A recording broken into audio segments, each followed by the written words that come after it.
The images are disturbing. Tonight, for the first time, we are getting a look inside the home of a heroin addict. We are also hearing firsthand about the drug's devastating impact. 7 Eyewitness News reporter Ed Dranch has exclusive pictures tonight and asks a recovering addict to answer the question, how did it get so bad?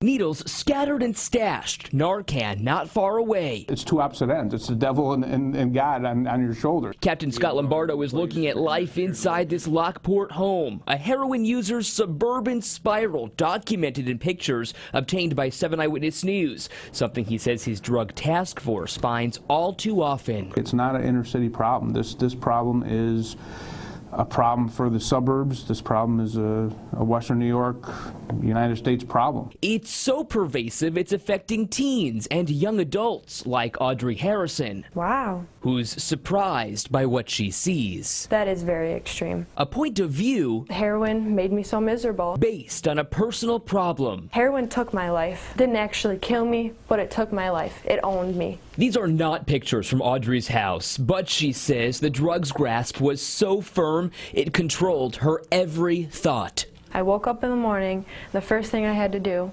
was get high. And if I didn't have that fix for the day, I'd make sure I did. I would go to any lengths to get it. Getting it came easy for Harrison, an 18-year-old who lives in Batavia. She started using at 13 years old, first with prescription pills. Oxycontin, hydrocodone, it happened so quickly. It took over my life in just a blink of an eye. Pills progressed into something unexpected and inexpensive, and that's just the hook. What people are doing, they're going to the heroin, which is easier to obtain and cheaper. It's a bad problem that seems to be getting worse. The Niagara County Sheriff's Office reports at least 25 people have died since January from opioid overdoses.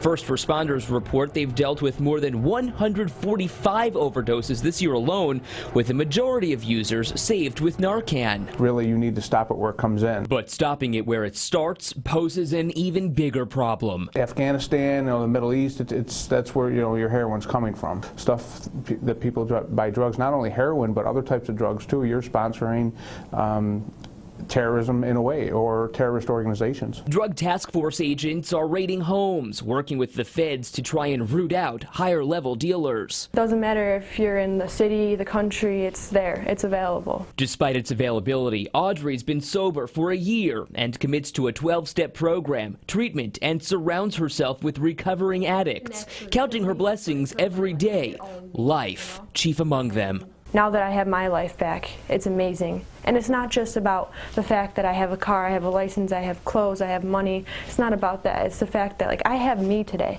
I have self-respect and self-esteem and self-worth. And I'm happy today. And that's really what's important. Audrey says she hopes she can inspire at least one other user to seek help if possible. As for the user inside that Lockport home, the Niagara County Sheriff's Office says they're aware of that house, but it's unclear where that case stands legally tonight. Ed Dranch, 7 Eyewitness News.